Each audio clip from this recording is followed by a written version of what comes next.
welcome to today's call on behalf of the task force and also the Social Venture Fund. I think we all know each other, but I'm Adina Dubin with the Morningstar Foundation, and pleased to moderate this call on behalf of the Social Venture Funds, where I serve as the Education Committee co-chair. And I know not all, but many of us on this call are members of the Social Venture Fund and also obviously are involved in the task force. So thanks to both the Venture Fund and especially the task force for organizing, convening, and helping us all prepare for this learning conversation. So to jump right into this, as we all know, this is news to absolutely nobody on this call. The last 11-ish months have been unprecedented for all kinds of reasons, especially related to the coronavirus pandemic, which have all been playing out in our own personal lives, how many of us spend our professional time, as well as in the way that we know that this is impacting education systems in individuals in everywhere and in the state of Israel. As we know, this is the pandemic and the shifts to online learning, disrupted learning, hybrid learning, disjointed learning, whatever we want to call it. Don't quote me on disjointed learning, but I'll say that from personal experience as a parent. It's been very challenging to educators, students, and parents everywhere. We know that this unprecedented situation has put special strains on communities and populations who, for whatever sets of reasons and regardless of locale, where they're already suffering from different gaps in resources, achievements, etc. So within Israel, as we all know, there's a unique setting. The issues faced in general by separate public school systems, the challenging resource gaps, etc., achievement gaps that exist there, and the lower overall socioeconomic status that's inherent within most of all of the Arab communities and the population have certainly compounded the crisis. So this scale and the scope of the pandemic, the outcomes of the pandemic and the way that it has been impacting the school systems and educational issues obviously raises quite a lot of concerns about the impact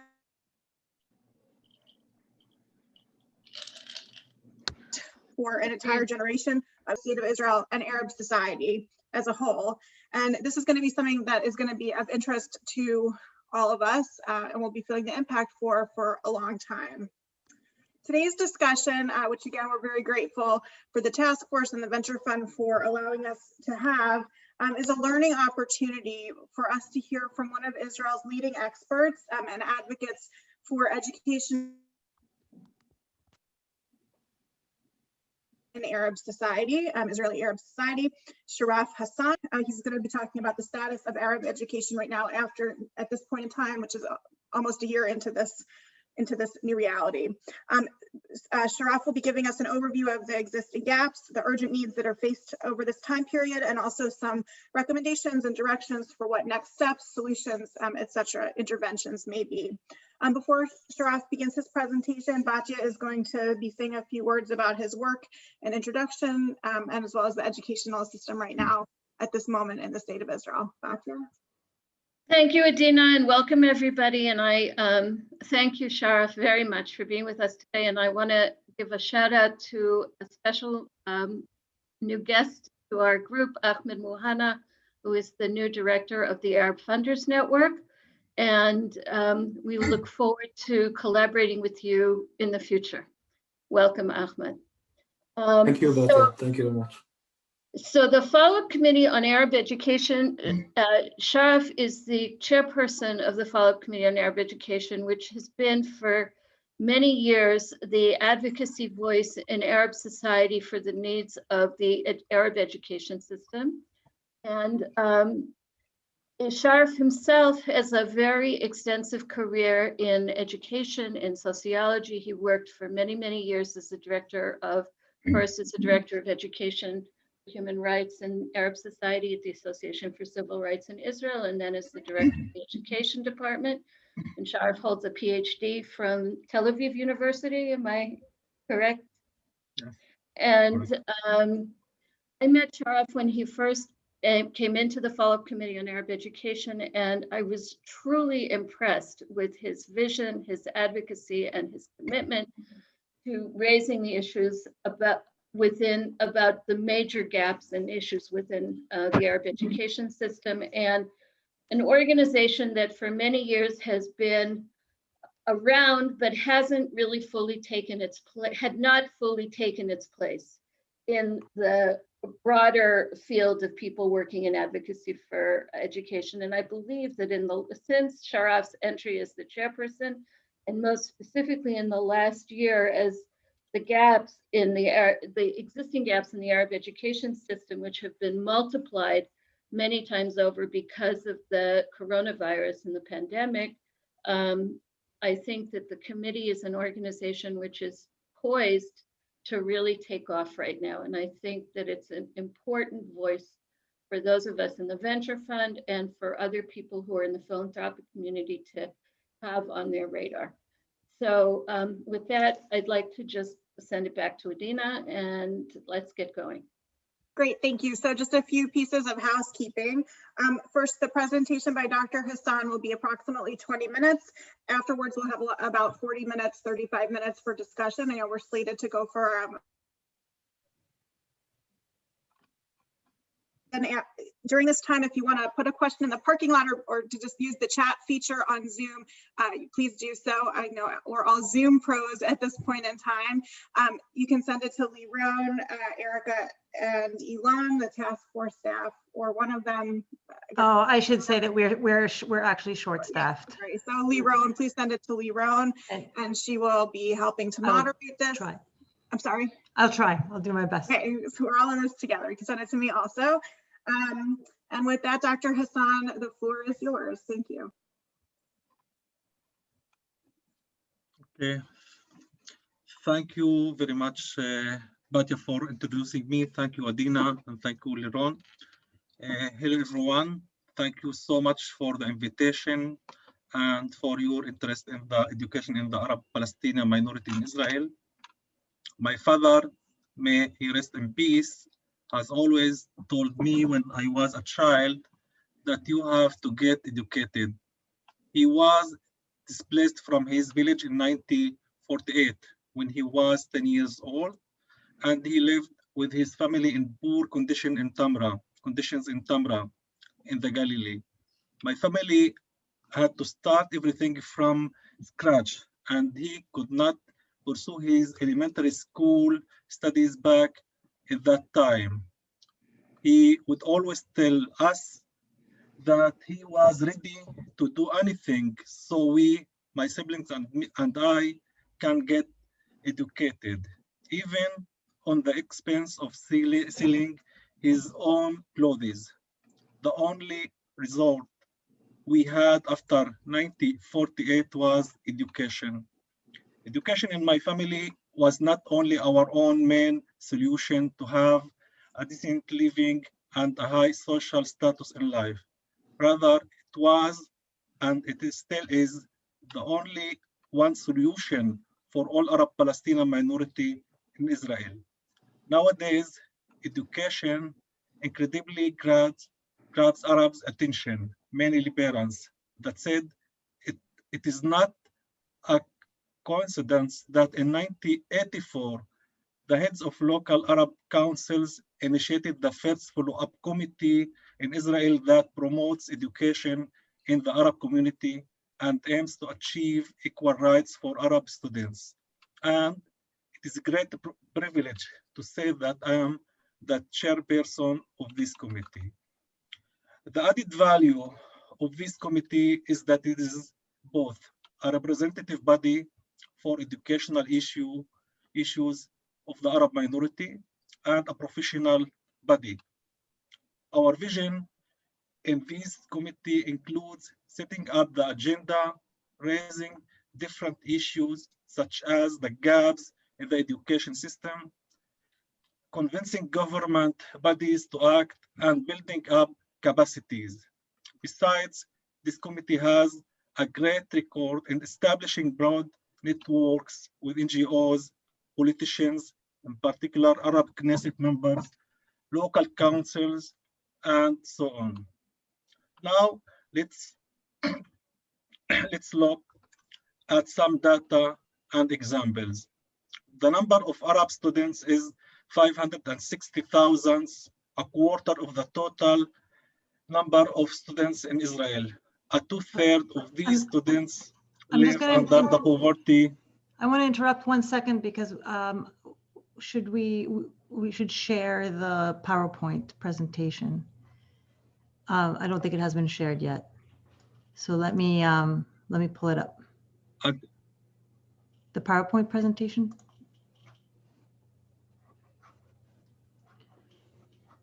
There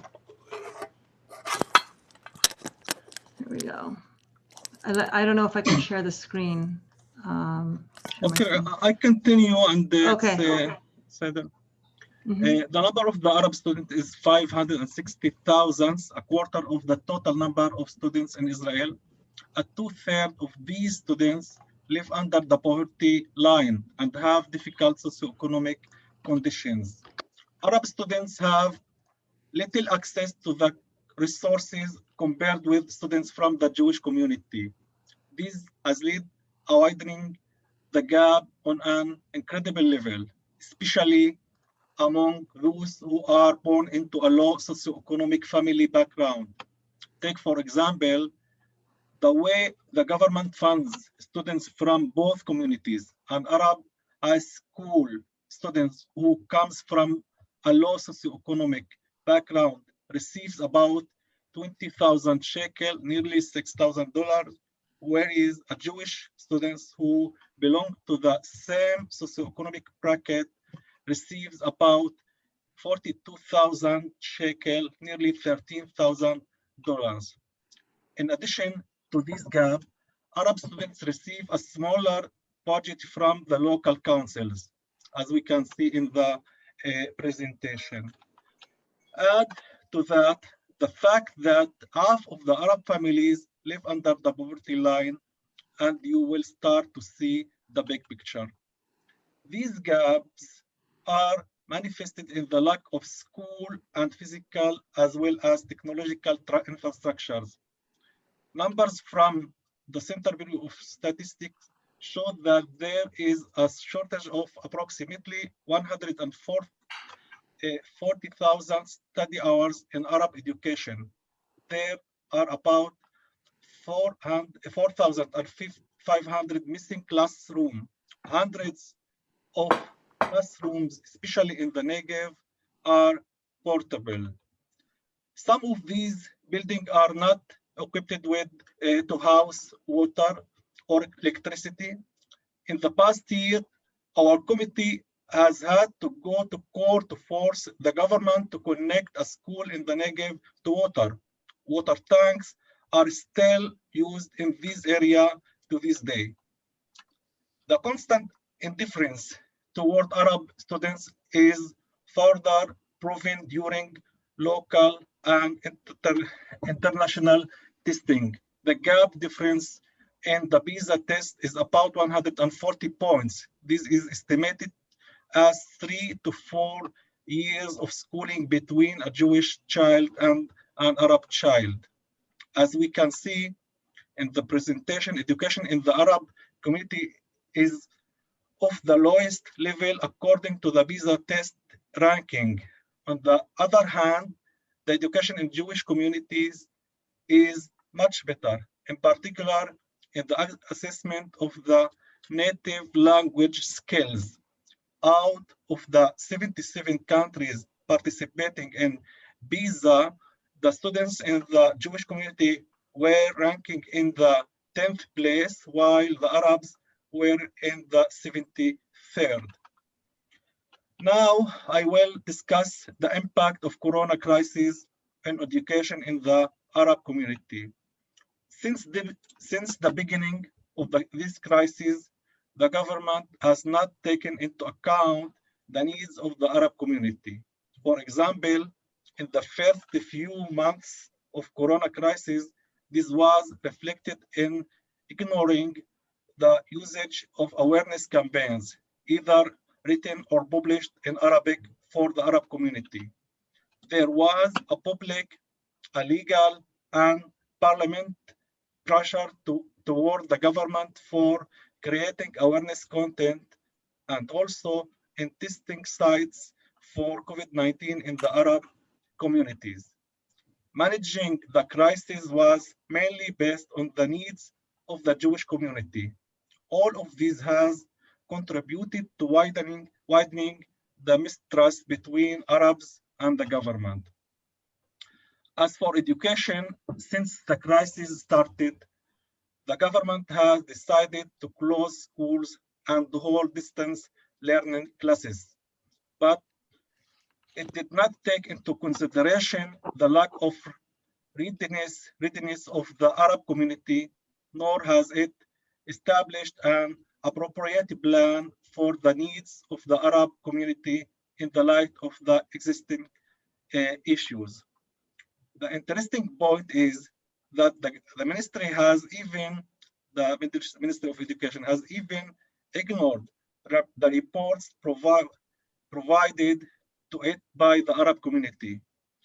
Particularly speaking, in the midst of COVID-19, the majority of Arab students were disconnected from education, and the rest has got less education in terms of quantity and quality, and that is compared with the Jewish community.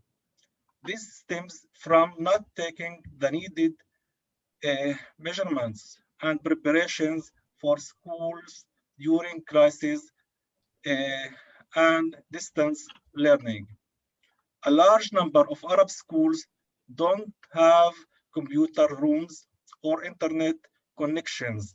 In fact, about 1/5 of the students living in neighborhood don't have access to internet because of the lack of internet infrastructure. And unfortunately, in some places, even all villages don't have such an access. 26,000 of these students resides in what is called the unrecognized Bedouin villages in the Negev, and who don't have internet infrastructure. Based on the evaluation that our committee have conducted in April last year, about 140,000 students didn't have computers or tablets. We estimated that more than half of Arab students were cut off from distance learning since March due to a lack of computers and internet infrastructure.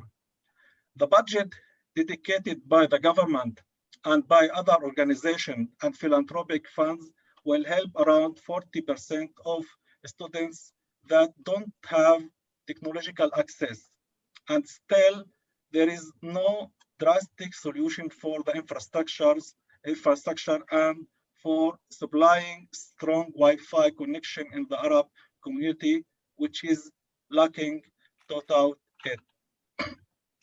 Another problem, which is related to distance learning, is the lack of digital contents in Arabic language. There is less digital content and programs available in Arabic than there are in Hebrew. And this is due to the investment gaps in this area that have lasted for years. When the government allowed schools to reopen in between the 3 lockdowns, the number of Arab students who went back to schools was very little. And this was due to the general mistrust between students and parents and schools. This was because of the lack of readiness of schools and lack of classrooms, small physical spaces where people can be in, and clean environments.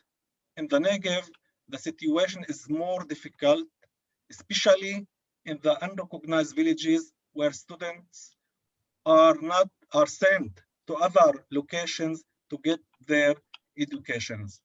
Since September, the situation has worsened because COVID-19 has consumed the Arab communities.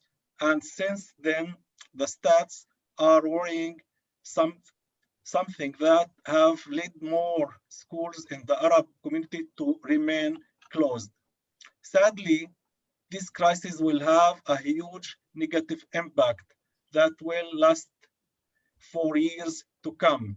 I believe that this will eventually lead to three tough results. First, the gap between Arabs and Jews will be widened. Second, within the Arab community, the difference in numbers of those who could learn online and those who were not connected to learning system will grow. The former group belongs to at least the middle class, and the latter to those who have lower social class status. The last group have difficult socio-economic conditions, so their families could not financially support them in their learning. As a result, students were disconnected from learning during this crisis.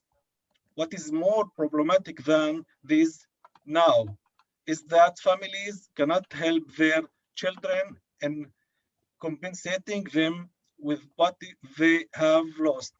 And their main supporter is the Ministry of Education.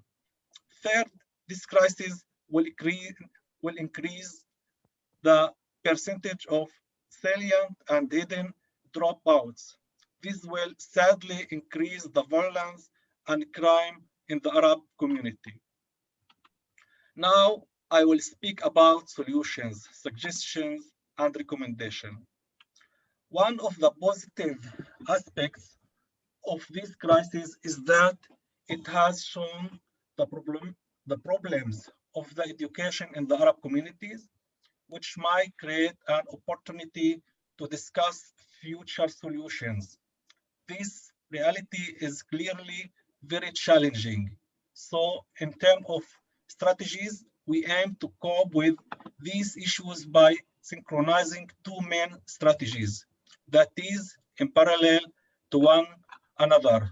These would be top-bottom and bottom-up strategies. The first one, the top-down, should be initiated by the government and directed toward the Arab community.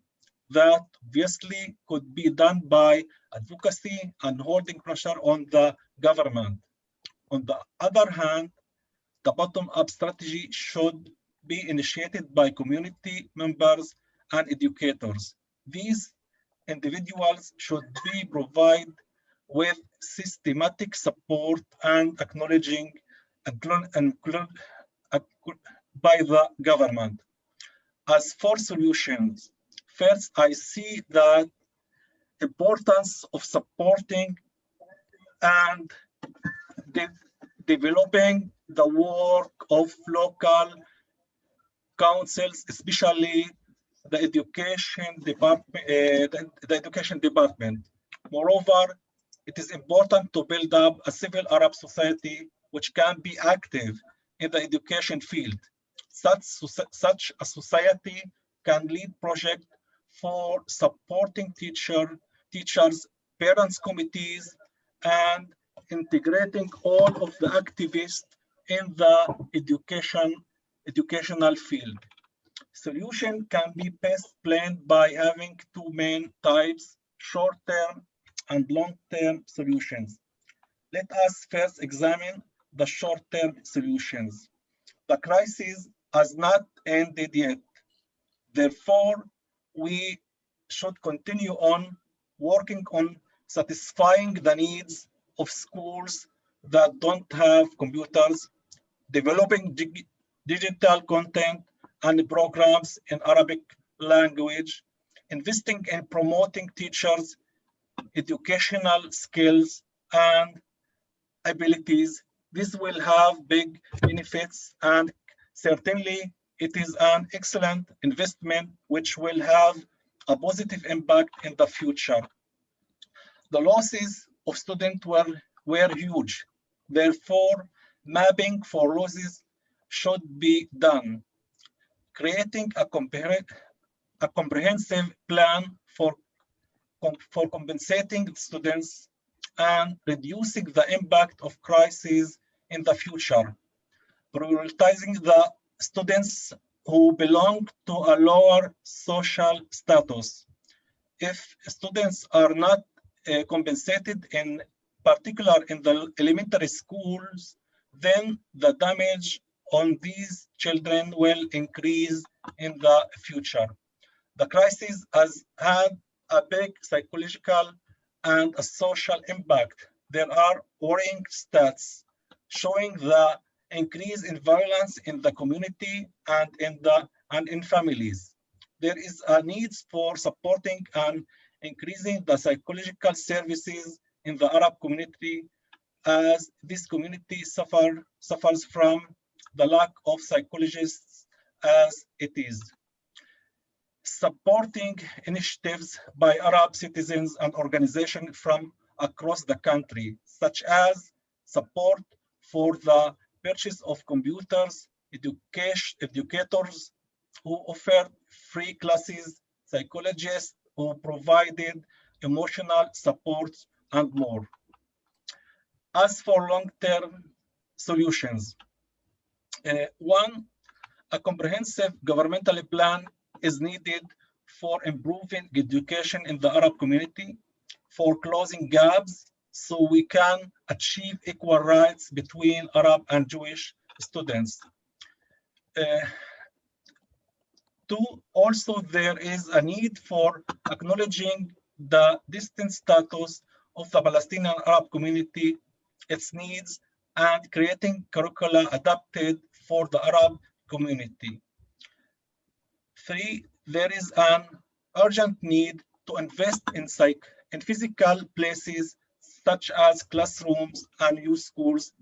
Internet infrastructure, especially in the poor neighborhood, must be established. More hours should be added to schools in order to reduce the gaps between Arab and Jewish students.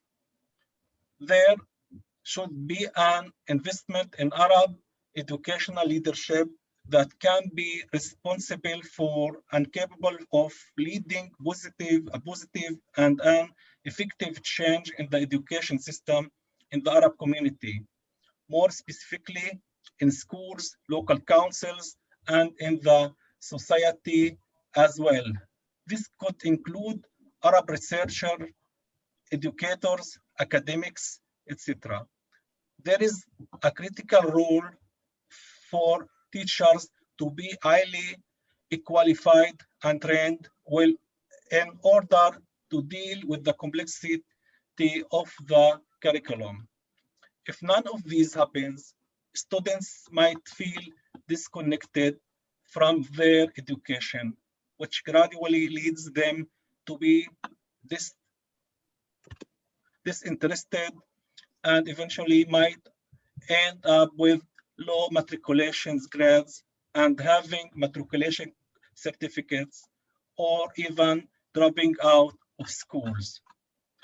In summary, we need fundamental changes in the ministry itself, starting with acknowledging the need of an education system in the Arab community, its identity and its needs.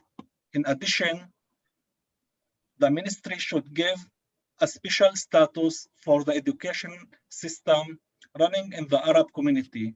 And there are many similar examples on that, such as the status of national religious status within the Jewish society. Developing the education system and finding solution will benefit everyone. Thanks for listening, and I am happy to respond to any question or comments. So thank you very much, Dr. Hassan, for the presentation. I think that you've laid out a lot of really important issues and helped to certainly ground this to allow us all to ask better questions. So in the next, we have approximately 25 to 30 minutes for questions and conversation. So I think we have a few ways. There's a few people that have submitted questions in the chat. You can message them to Liron or myself, myself, or we can also just take turns going around. My Zoom is like freezing regularly. I've been on Zoom all morning and have not had this problem, but for some reason it's a little dicey. So if that continues, somebody else may need to help moderate in real time if people are asking questions and I'm not seeing them. I'm going to take the moderator's prerogative, Dr. Hassan, and ask a first question, and then we'll start to go through what's in the chat and what others, and going through other extemporaneous questions. I'm curious, you know, as you've spoken about all of these different things, there are very serious issues. There are very long-term systemic issues. I know that's one of the questions. And we know that the coronavirus pandemic has certainly exemplified and expanded these differences.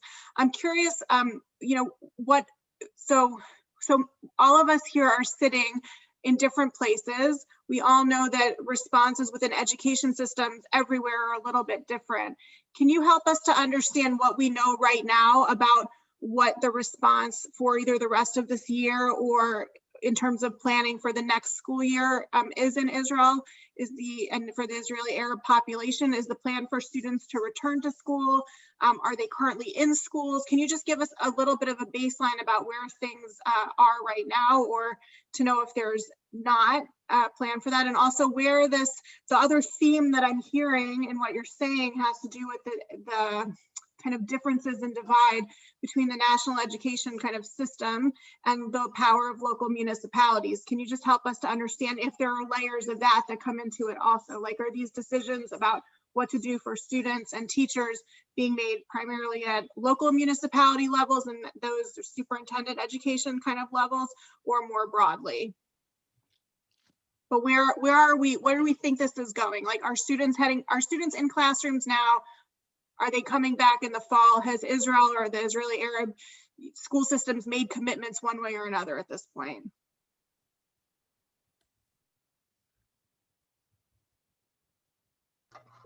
Sharaf, you're muted.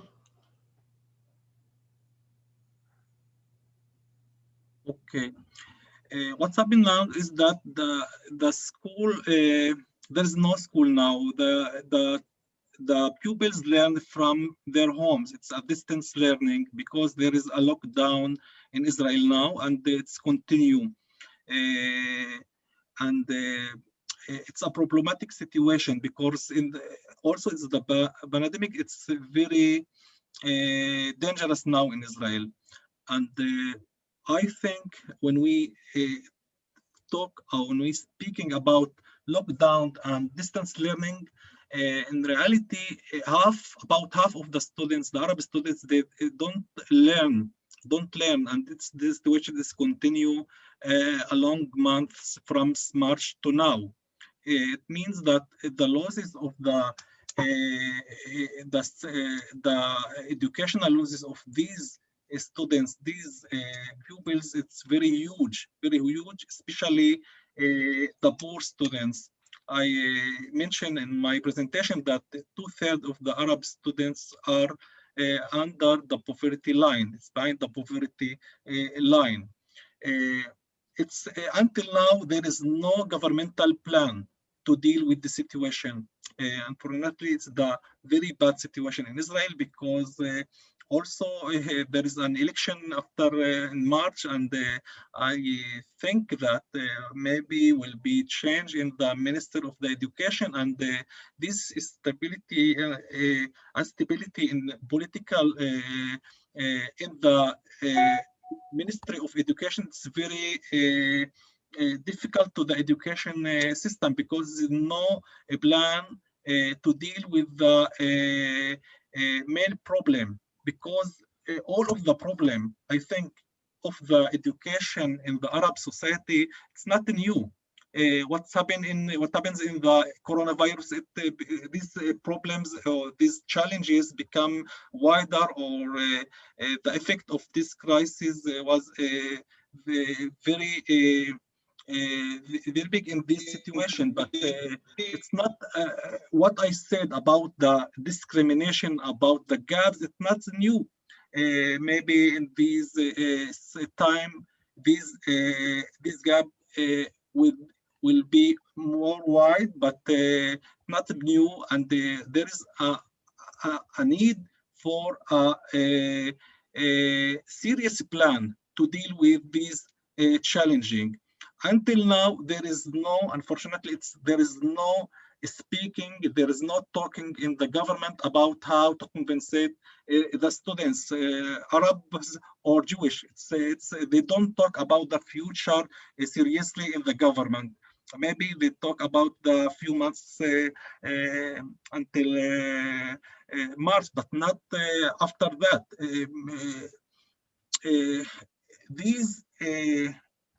This reality is very hard for the Arab education system because we know that the situation of the municipalities, the local authorities in the Arab villages, it's very bad. They have a problem, financial problems.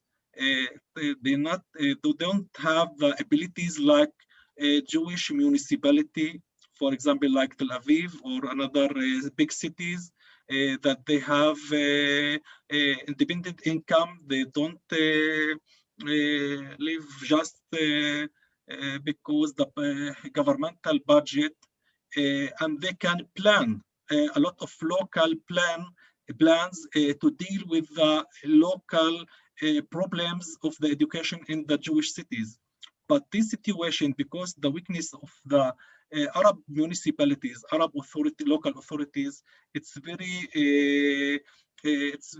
affect the education system, and I think we don't have no local plans and no governmental plans for the Arabs situation, for the Arabs education system.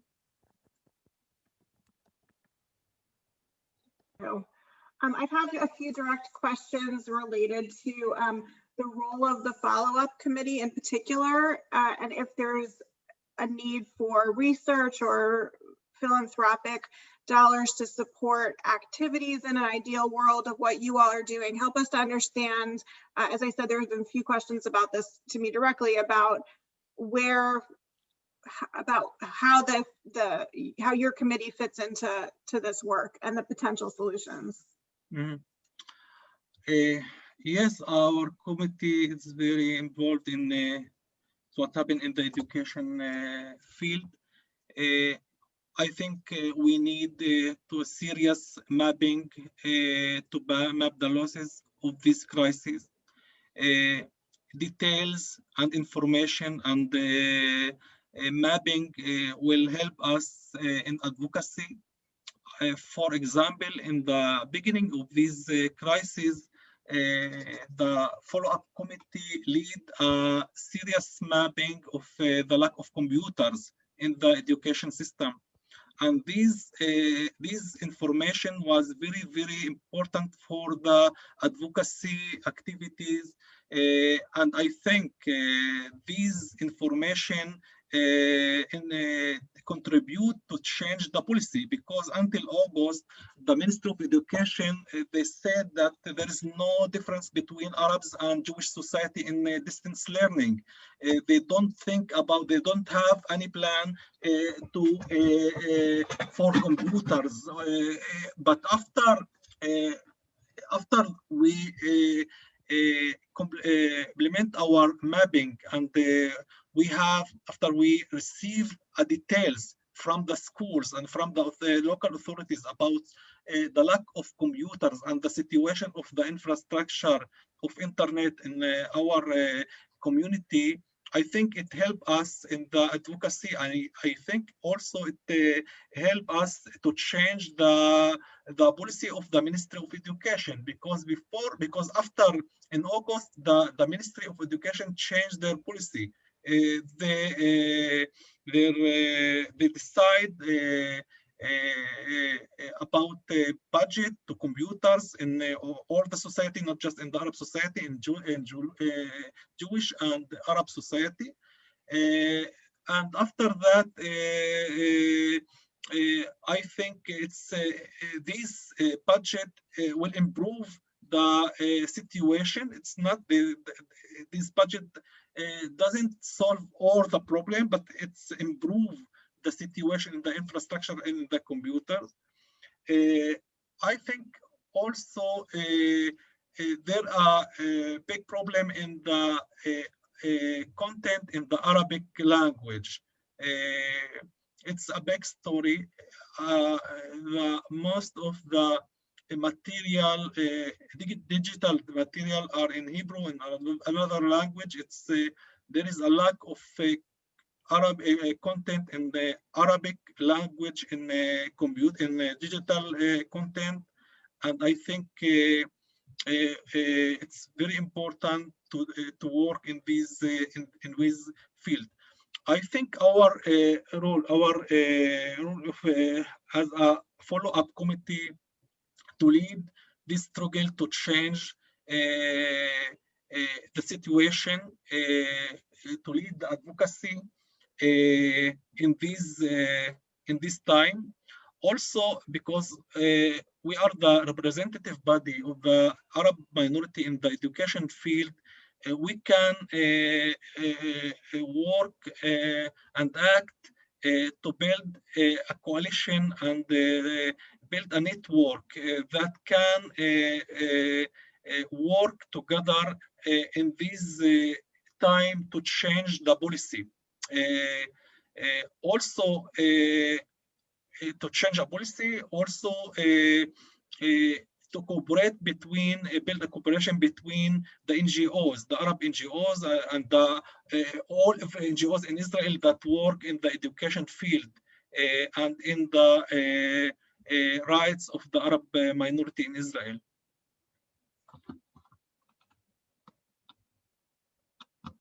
Great, thank you. I know some people have been submitting some questions in the chat. Is there anybody who wants to ask an extemporaneous question before we switch over to coming through the chat? Yeah, it's Edna Fast from the Luna Art Fund in Israel. Can you hear me? Yes. Somebody else raised this question, and I have that question too, about the causes, and I think it's Alan Divac or Divac. He asks, I'm curious about what Dr. Hassan thinks about causes and solutions to the problems of teacher quality.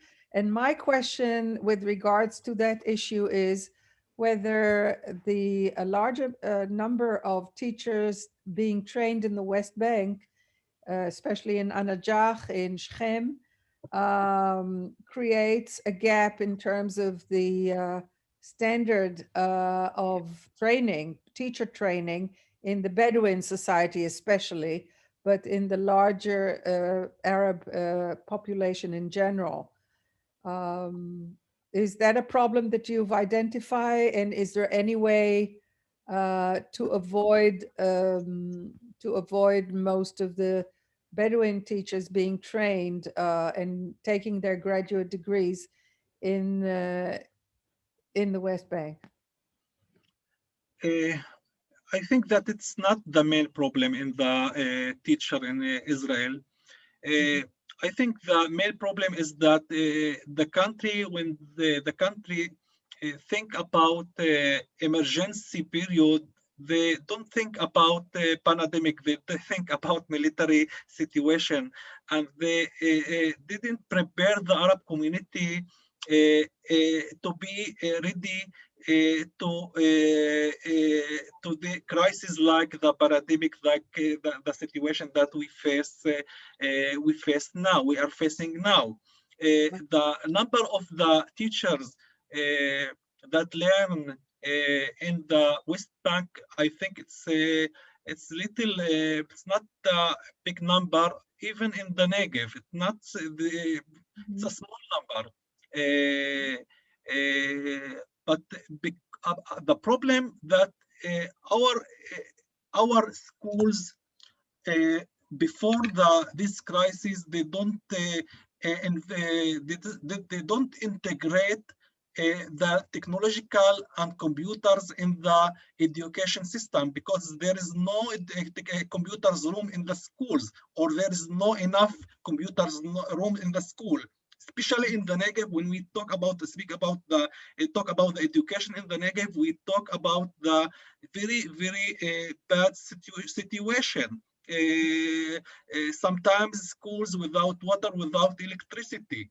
And in this situation, the ministry, they don't plan, for example, a training for the teachers in computer, or to encourage integrate digital content in the everyday or in the educational plan in the schools.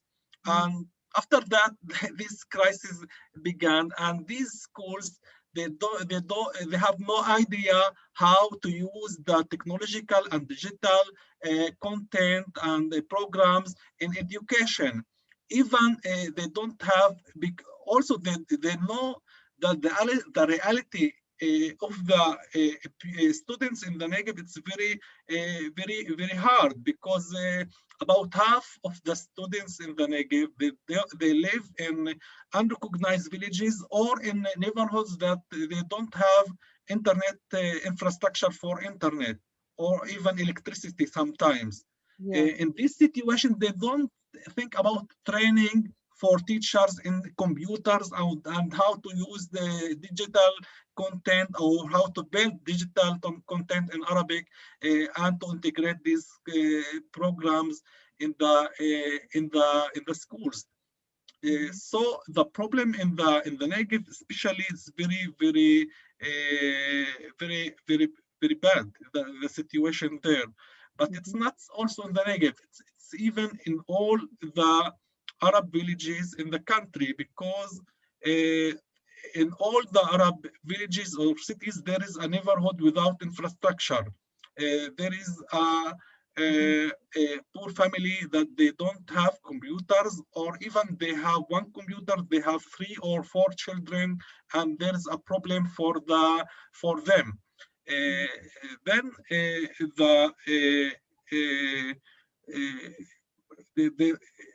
they have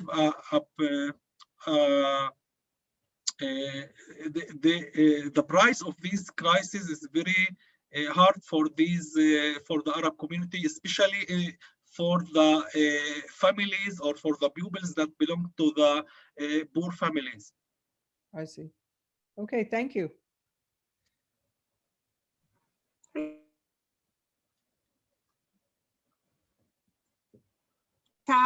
Because I think this is a topic we have not discussed recently or yet. Sarah asks, are the challenges experienced in economically marginal Jewish communities around education, et cetera, parallel to this? I'm going to put some words into her mouth. She can correct me if I'm wrong or she means something else. But I'm curious, especially, no one knows what the election will bring, but given the current or most recent government, et cetera, is there leverage? Are there patterns, ways to package some of the issues currently being faced in the Arab Israeli schools sector related communities? I'll ask the question. Adina's thing froze. Basically, my question was, if there are parallel challenges in some of the peripheral communities in Jewish towns, could there be a coalition created of Jewish and Arab municipal leaders, parents, teachers, et cetera, who are together pushing for some of the kinds of changes that need to happen? Okay. Adina, could you repeat your question? I don't understand the question you asked. Answer Sarah's question. I'm having a lot of internet issues right now. Yes, I think there is shared problems in the distance learning for the Arab community, and especially with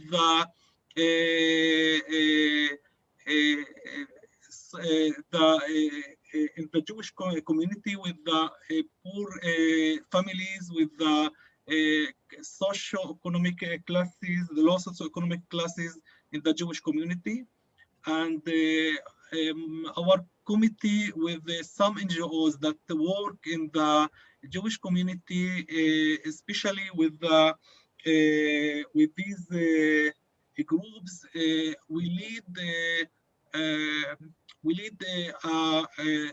share plans in advocacy, especially in the case of the computers. For example, when the country suggests their plan to provide about 150,000 computers for all the population, that because they estimate the luck very wrong, I think our committee with some NGOs suggest another plan and another mapping for how many computers lack in Israel. It's about 400,000 computers in all the society, not about 150,000 like what the Ministry of Education said.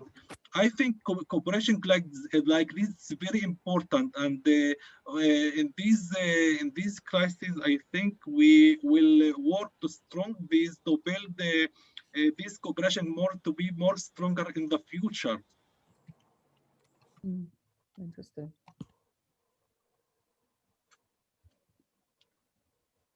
Great. I think we have time for one more question, but my internet keeps freezing. Liron? Yeah, sure. Sure. Can you speak a little bit about, could you give case studies? I think Dan's question, a case study of any local Arab authority that has been able to do well. Maybe you could do two case studies. One, an Arab authority that has been able to provide for its students, and B, what happened, what is the status of the local education departments in the worst case, and what could be done to strengthen them in the short term and the long term so that they could be more resilient in these situations? In the Arab local council, there is education departments, but there is a difference between one local council to the another. In Al-Fahim, for example, because it's Ahmed Muhanna Hayr and Eliana, I think there is a strong education department, and I think they work well in this time, especially in the case of mapping needs and advocacy, and collaboration between the local the municipality of Al-Fahim with another organization, for example, with the follow-up committee.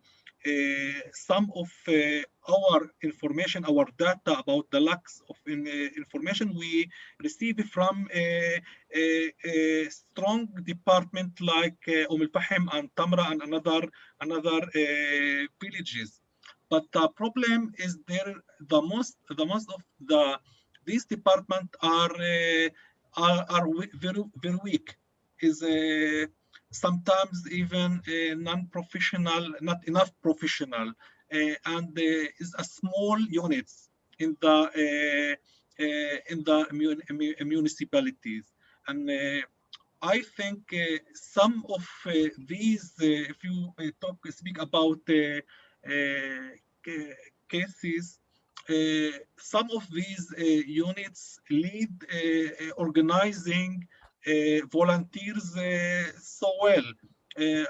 Ahmed can give a lot of examples about cooperation between some municipalities. I think when these units are professional and strong units, they can organize the society, build good and strong cooperation between the local community, local civil society, and the local authorities. And it's good to face problems in general, but especially in the crisis like this time.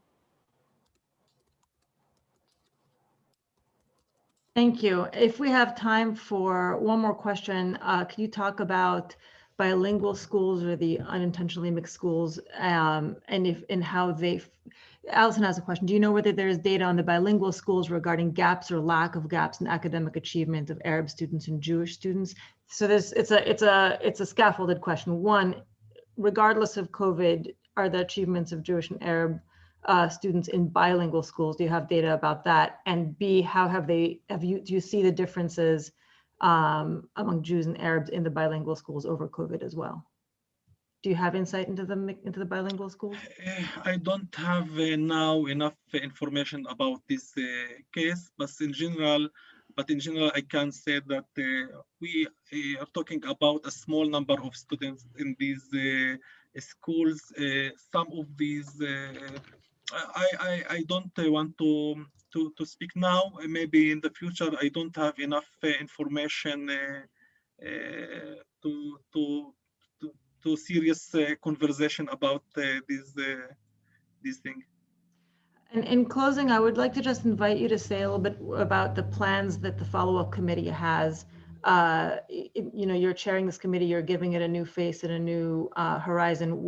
How do you want to position yourself? What are you going to be advocating for? I know you have a whole list of recommendations, but how are you going to be, what is your main activity going to be now going forward? Yes, I think this year changed our plans because what I want, the main thing that I wanted to bring in the committee is the internal change. We have now a conference of the Arab education system, and we changed the staff, we changed also the strategy. The strategy now of the committee is not advocacy, it's also advocacy. All the time we act in this field in advocacy, but now we also emphasize the work into the Arab society, building capacities and empowerment, local education department, also building, organizing educators. We think that there is a space that the Arab society must take a responsibility about the education, and there is a lot to do. It's not depend with the government. And if we synchronizing building capacities and organizing our society in the education field and building a strong civil society that involved in the educational field, it will bring a positive change in our society, and also it help us in the what we do in the advocacy level to change, to make a pressure, right, and to build a strong collaboration with the NGOs, with the local council, with the political field, also with the Ministry of the Education, because it's in this crisis, I feel that sometimes the ministry understand that he is weak in a lot of fields, and he needs the information, and we have sometimes information more than they have, because we live our society, we know what's we need and what's the problems. And I think that some of the people that in the influence positions in the Ministry of Education, not just in the Ministry of Education, in other ministries, for example, in the case of now we talk about the new plan of the economic for the Arab society, 923. In the next week, I have to meeting with the serious people that we in the government that they start talking about the needed of the Arab society, and they start to talk directly with the follow-up committee about the needed of the Arab society. Thank you. Batya? Do you want to wrap it up? Okay. Sorry, so- I was on mute. No, all good. I was talking Is there and I time was for on one mute. more question, possibly? Whoever Yeah, wants to sure. stay on. One Just quick whoever question. wants to Do you stay on. work with the Yes, Arab yes. Forum? Do you work with the Arab Mayors Forum directly? Yes, of course. We are working with the Arab Forum of the mayors of the municipalities. The follow-up committee was founded by this forum in 1984, and we still working together until now. We Great. don't receive any budget from them, but they need us, and we work together, and it's a very good collaboration and good work, especially in the last years with the new staff of this committee. Great. With this If I forum. could, I just want to say that Sharaf is very modest in terms of the role that the follow-up committee has played with the National Council of Arab Mayors. They took the leadership in leading with the establishment of 922, the passage of 922, the follow-up committee, along with INJAS, chaired the Committee on Education and continues to lead it to this day. And the follow-up committee is now been very deeply involved in the planning for the continuation 923 with a focus on education. Very important role, in my opinion. Are there any other questions, or should we let Dr. Hassan go at this point? Thank you very much. Thank you very much. Thank you very much. Thank you for the invitation, and I hope the next time we meet after the COVID-19 ended. We reserve the right to invite you back and ask you more questions. Thank you. Thank you very much. Goodbye. Good night, everybody. Good afternoon, everybody. Have a good night. Bye-bye. Thank Bye-bye. you.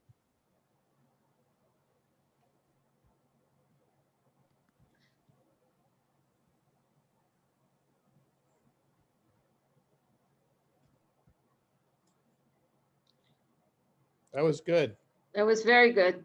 That was really, I have been wanting to get him onto a call for a year. One thing that was trying to get at, but I didn't find, is this follow-up committee like specialized in only in education, or is it a much broader follow-up committee? No, it's called the Follow-up Committee on Arab Education. Okay. And it specifically was established to focus on education. There's also a follow-up committee on social welfare. Okay.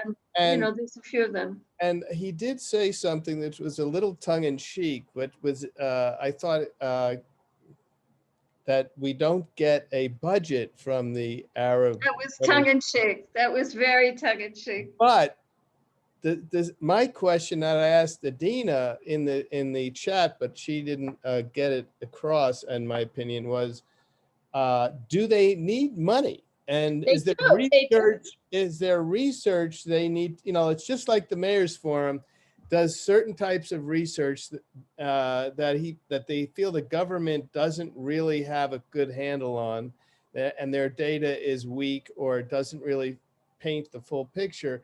So they have a research budget, and I think we have funded the Arab Mayors Forum in some ways that enables them to do some of that. If maybe. Yes, I actually, it's my intention to I would like to bring the FOB committee into SVF, because they do research work which is done either by Sharaf or by people who are volunteers. They have an executive director who they've just replaced. They had a long-term director who was really. Where do they get their funding from? Their major funder over the years has been the New Israel Fund.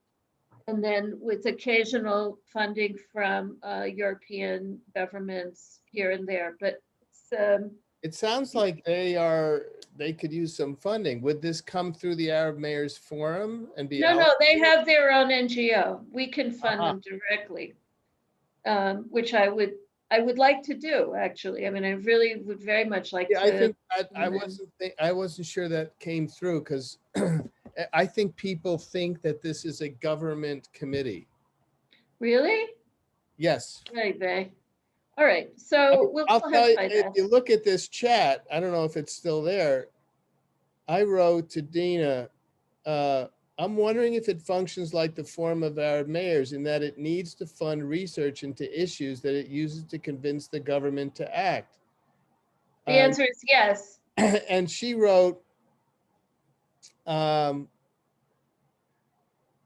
try to ask. I'm pretty sure they're a government entity. Really? Yeah. She said that? Oh my God. I Wait, don't that think- was a big fail. That was a very big I fail. don't think the group knows that this group could use some funding potentially. So I'll bring that to we have a meeting of the Education Committee next week. So I'm going to bring that up. Okay, good. All right. Very good. All right, thanks. Take care. Nice to see you. Bye.